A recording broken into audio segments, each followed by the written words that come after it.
এবার হচ্ছে আমাদের লাস্ট ম্যাথ, যেখানে দুইটা পুকুর নিয়ে কথা বলা হয়েছে। একটাতে আছে মিঠা পানি আর একটা আছে লবণাক্ত পানি বা লোনা পানি। তো মিঠা পানির ঘনত্ব বলা হয়েছে 1000 আর লোনা পানির ঘনত্ব বলা হয়েছে 1100 কেজি পার মিটার কিউব। বায়ুমণ্ডলীয় চাপ 10⁵ ধরতে বলা হয়েছে।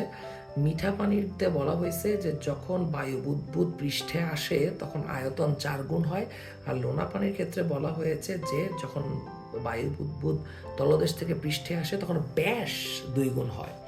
তো গ নম্বর প্রশ্নে বলা হয়েছে মিঠা পানির গভীরতা নির্ণয় করো। বেশি ভনিতা করব না, P1 V1 P2 V2 apply করে দিচ্ছি, যেখানে P1 মানে আমরা P2 প্লাস H রো জি। এতবার ম্যাথগুলা করছি যে এখন তো মুখস্থই হয়ে যাওয়া উচিত। আয়তন 4 গুণ মানে কি, V1 মানে তলদেশের আয়তন যদি হয় V, তাহলে পৃষ্ঠের আয়তন আমরা কত লিখবো, 4V। H আমরা পেয়ে যাব 4P2 আর P2 বিয়োগ করলে হবে 3P2। P2 এর মান বসায় দিলাম, রো এর মান হচ্ছে 1000, জি এর মান হচ্ছে 9.8। ওকে, এবার আমরা ক্যালকুলেটর চাপলেই গভীরতা চলে আসবে। ক্যালকুলেটর চাপলে আমাদের অ্যান্সার আসবে হচ্ছে 30.6 মিটার। এবার আমরা চলে যাই ঘ নম্বরে। ঘ নম্বরে বলছে যে দুইটা পুকুরেরই তলদেশে চাপের তারতম্য, তার মানে হচ্ছে দুইটা পুকুরের জন্যই তলদেশে আমাদেরকে P1টা বের করতে হবে। ওকে, তাহলে আমরা যদি প্রথমে মিঠা পানিরটা কনসিডার করি, তাহলে মিঠা পানির জন্য P1 সমান বসাইলাম P2 প্লাস হচ্ছে H রো জি। ওকে, তো এইখানে আমরা P2 এর মান বসাবো 10⁵, আর মিঠা পানির গভীরতা গতে পেয়েছি 30.6, রো হচ্ছে 1000, জি এর মান বসাবো 9.8।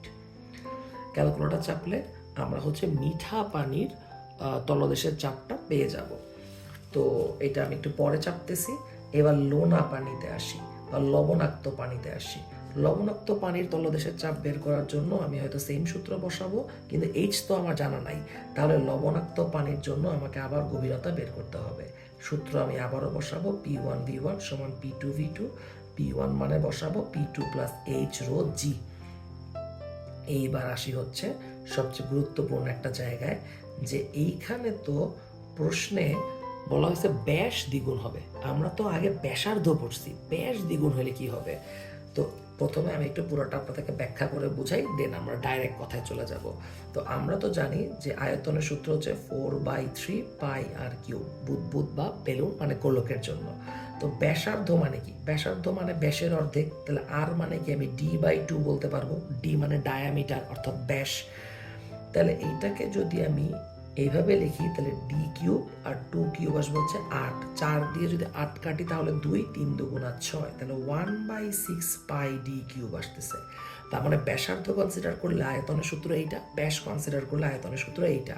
কিন্তু খেয়াল করে দেখেন এখানেও কিন্তু 1/6 পাই কিন্তু কনস্ট্যান্ট। তাহলে ভি মানে আয়তন আর ব্যাসের মধ্যে সম্পর্কটা কি, ঘনের সমানুপাতিক। অর্থাৎ আয়তন আর ব্যাসার্ধের সম্পর্ক যা, আয়তন আর ব্যাসের সম্পর্ক তা। তার মানে ব্যাস যদি 2 গুণ হয় তাহলে আয়তন কত গুণ হবে, 2 কিউব অর্থাৎ 8 গুণ। তার মানে এর পরের বার ব্যাস বলুক বা ব্যাসার্ধ বলুক, দুইটাকে সেম হিসেবেই আপনি কনসিডার করবেন। তাহলে আমরা যে কাজটা করব, আমরা V1 এর জায়গায় লিখবো V, আর V2 এর জায়গায় আমরা লিখবো হচ্ছে 8V। তাহলে এখান থেকে আমরা H পেয়ে যাব 8P2 P2 7P2 হয়ে গেল।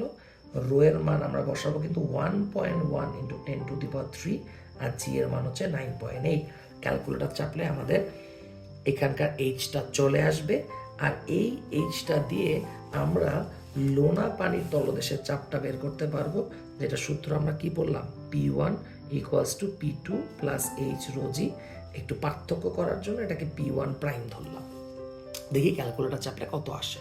তো ক্যালকুলেটর চাপার পর আমাদের মিঠা পানির চাপ আসতেছে 309880 প্যাসকেল, আর লোনা পানির গভীরতা আসছে 64.93 মিটার, আর লোনা পানির তলদেশের চাপ আসছে 79994 প্যাসকেল।